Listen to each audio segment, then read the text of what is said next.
Hi, this is Ed LaFlamme from the East Coast. Hi everyone, my name is Bill Orman. I'm the head harvester for the West Coast. Hey, I forgot to tell everybody that, Bill. Did you? I did. Well, thanks. Listen, what we want to talk about now is a little embarrassing maybe at times, and maybe we'll be a little bragging a little bit. But Why you know not? what? We want to share with you today some estimating brags and bloopers. These are true stories, folks. So here we go. We want to share with you that even harvesters can goof them up every once in a while. Ed, you want to share the first blooper? Hard to believe, huh, Bill? It is. Well, when I had my company, one of the big bloopers we made that cost us $50,000. Yeah, was we had a new estimator came in, and his boss didn't check the job, so he left out an entire courtyard in a landscape job at a corporate center. And of course, we had to just do the job and make good. Of course, we told him about the mistake and how we made good. So it really made us look good, but it was a pretty costly mistake. So the moral of the story is when you're estimating, it's always good, especially on a big job, to have somebody else just check it over to make sure you have all the parts in there. Okay, Bill, what do you have? That's a good point. I want to share a brag with you. Many years ago, there was a city near where I worked, and I was asked to take a look at it and prepare an estimate for a maintenance contract. It was a big city park. And so on the specs, it said, from the city, it said it's 20 acres. This park is 20 acres. I said, wow, that's cool. And my boss asked me to go out and take a look at it. And so we want to take a look at it like we always talked about in our estimating process. So I went out and looked at it, and it wasn't 20 acres. I know what 20 acres looks like, so I'm walking around and looking at it. It's not. It's probably half that, maybe even 10 acres at the most.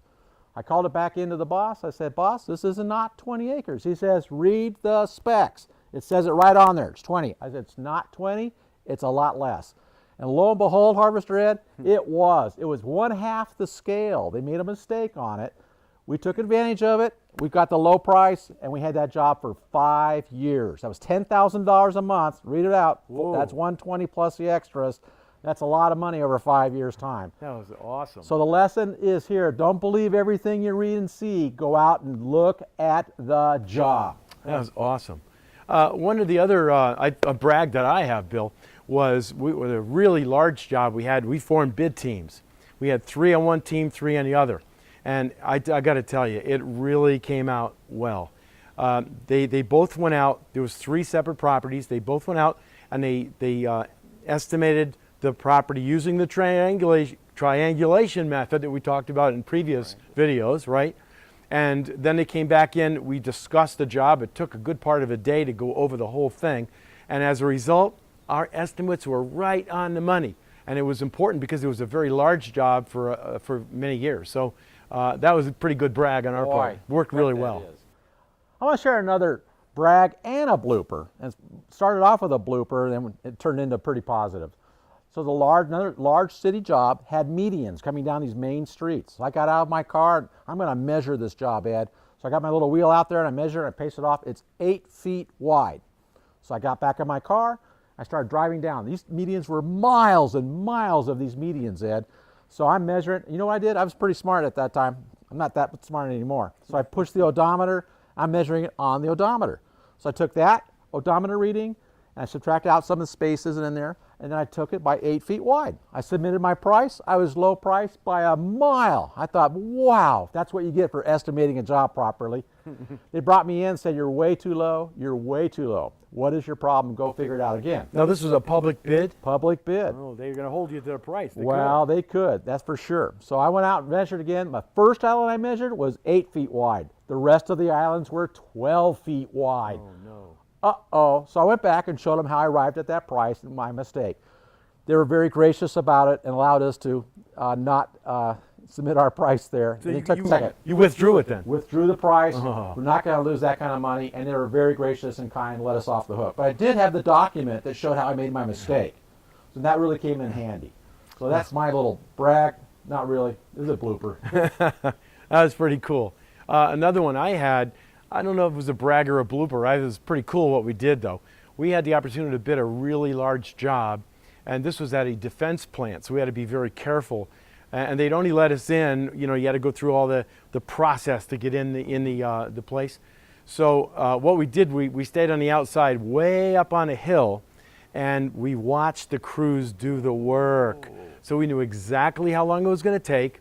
We knew exactly what mowers they were using. And so when we submitted the price, we were right on the money with the hours. Of course, we were watching to make sure that, you know, they were efficient, you know, in their operation. And they really were. They had been doing it for years, so they had it really down pat. And we really took advantage of that. So that's important to do too, right? Wow, that's pretty good scouting. That's a good information. That's a good one. Well, I'll share our final brag or blooper, and it's a blooper. Another job, you know, I'm reading the specs and I'm a little bit in a hurry, and I didn't really do a thorough job of reading the specifications. And it was a little abnormal requirements that they asked us. So we mow the lawn, we take care of the ball fields, and we had to put the American flag up in the morning, and we had to clean the restrooms as well. So it was kind of things that we aren't used to doing, but you know, that we're contractors, we can figure this out. So we put the flag up, and we'd have our guys kind of swoosh the bathrooms a little bit and get them all cleaned up. But I didn't read the rest of the specifications. It said you must bring the flag down by the end of the day after the games are played there. So this is that would be 10 o'clock at night, Harvester Ed. 10 o'clock at night. Oh. So to drive there at overtime, send my guy out and back, that became very costly. So what we did, we hired a janitorial service, subbed them out. We put the flag up in the morning. They cleaned the janitorial areas in the evening and took the flag down. Now it cost us a little extra, but the lesson here is read the specifications and know what the customers expect from you. There may be some off areas that you aren't used to, so make sure you take a good look at your specifications. Well, we hope that you enjoyed the brags and bloopers and some ideas that we had in this session. We know that you probably have your own set of brags and bloopers too, for sure. But if you'd like to learn more about estimating a very comprehensive package, just click on the box below, and you'll be able to join the Harvest membership. And by doing that, you'll be able to get that very comprehensive video that Bill and I produced.